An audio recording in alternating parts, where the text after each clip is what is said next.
Hey guys, it's Ginger here, and I just wanted to make a quick video sharing one of the tips I use as a freelance music producer.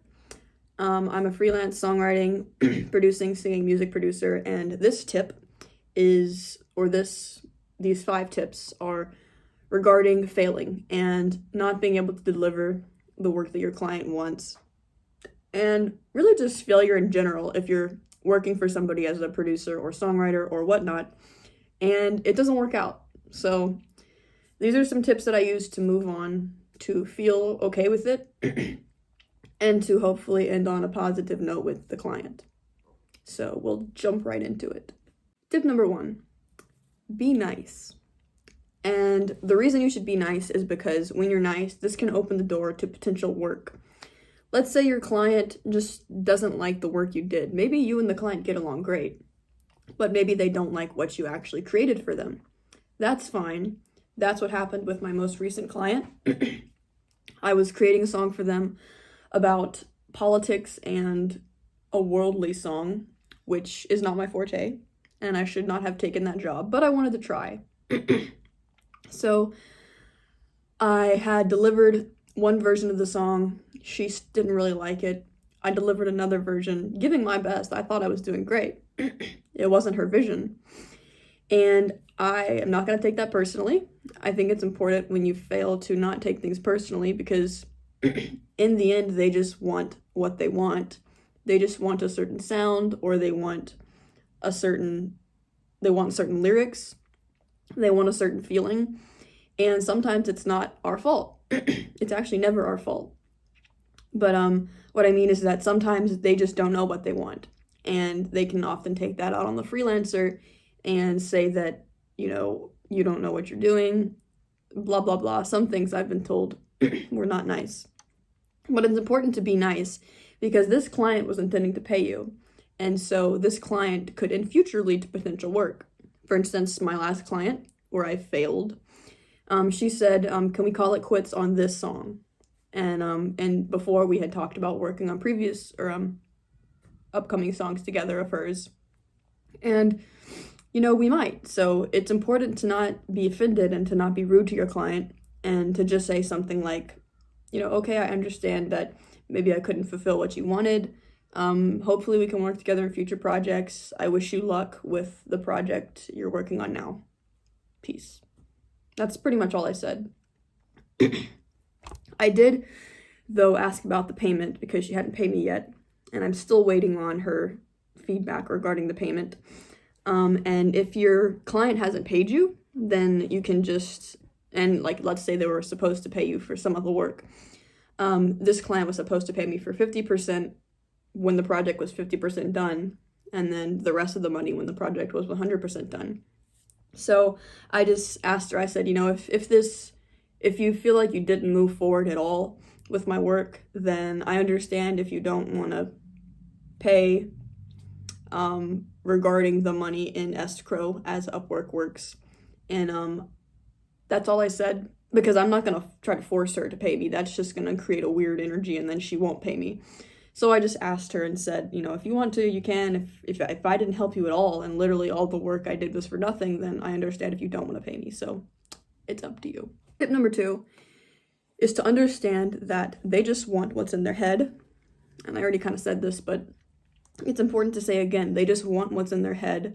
They have a vision, and you as the freelancer has nothing to do with that. So if they don't like what you did, then they either don't actually know their vision and they're just looking for something that a freelancer creates that's cool, but they can't even guide the freelancer because they don't even know what it is. I've had that happen. B, they don't they're giving you a reference, and that's not actually what they want.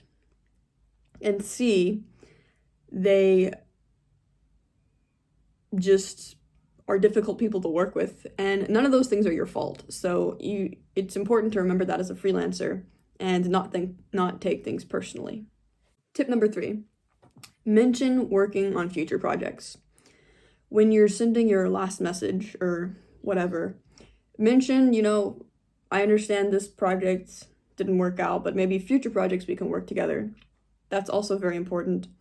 Again, freelancing is, you're dealing with people and you're trying to fulfill their desires, and a lot of the times people don't know their desires. So it's kind of a psychological thing also. So it's important to be nice, and I'm always super nice, and it's helped me. I have lots of repeat business. Even if there's something said that's awkward, I've done that before. So yeah, it's important to just keep moving forward and to be nice and always talk about future projects because they're always going to need future work. Tip number 4, move on after something happens like this. You are a freelancer. You have something amazing and beautiful to offer to the world, and people, even if you don't realize, are looking for your gift. They're looking for your talent. They're looking for your copywriting, songwriting, lyric writing, singing, producing, mixing, mastering. They're looking for you. You can go to Upwork and see that people are looking for your talents. And so if one thing goes wrong, even if it's something completely different, like let's say you're sending proposals or you're looking for clients and you don't get anything after like sending 20 people messages, just keep moving. Eventually it's going to work out. If a client doesn't like your work, move on to the next client. If you're in the freelancing business, I'm sure you've had other clients who love your work. So this one client, this one bad apple, is, I call it a part of freelancing. When you look on people's freelancing profiles, you never see a freelancer who is successful, meaning they make lots of money on Upwork, who has a 100% job success score. A 100% job success score. You never see that. I've never seen it. If you have, then tell me. But it just means that customers are never always going to be 100% loving what you do. It's just a part of freelancing, and if you're a freelancer, it's a part that you can accept because that's how it is. Tip number 5. This is our last tip. And this tip is about evolution and growing as a person. After something like this has happened, be self-critical? No, have a self-evaluation. Ask yourself, what did I do right? What did I do wrong? For instance, my last client was not happy with my work. She was very nice, which was awesome. But she just had other freelancers that she felt could do the work better. It's for this political song that I mentioned. I'm not necessarily a political writer. So what did I do? Let's start with wrong. What I did wrong. I took on a project that is not my forte. I've written one political song a while ago when I was like 16 about trees, but that doesn't count. I didn't release it, and it's nothing like what she was wanting, more like BLM, all the problems in Hollywood that I don't even really know about. I didn't tell her that, but I did my research.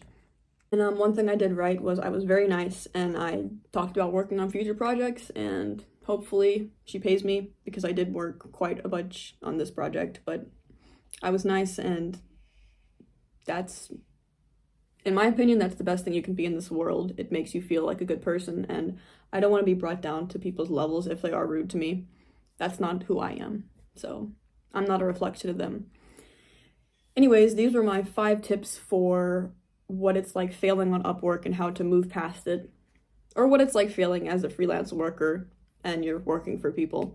So these are my 5 tips. If you're ever having trouble writing melodies, then I have a course below. It's only $17.99, and it's, I think, 71 minutes of material. And if you click the link below, you can get access to it. And I'm actually getting ready to take it down because I'm uploading a new course. So it's a surprise what it is.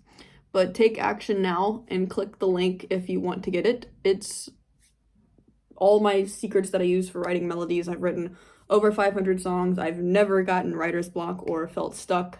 And I'm always creating new melodies easily. And I don't really know music theory that well, so there's no music theory required for the methods that I use below. Those are the 12 methods that I use, and I hope you enjoy it and get something out of it. It's all that I need. So anyways, thanks for watching this video. Subscribe if you haven't already, and I'm going to be uploading more videos like this. So bye guys.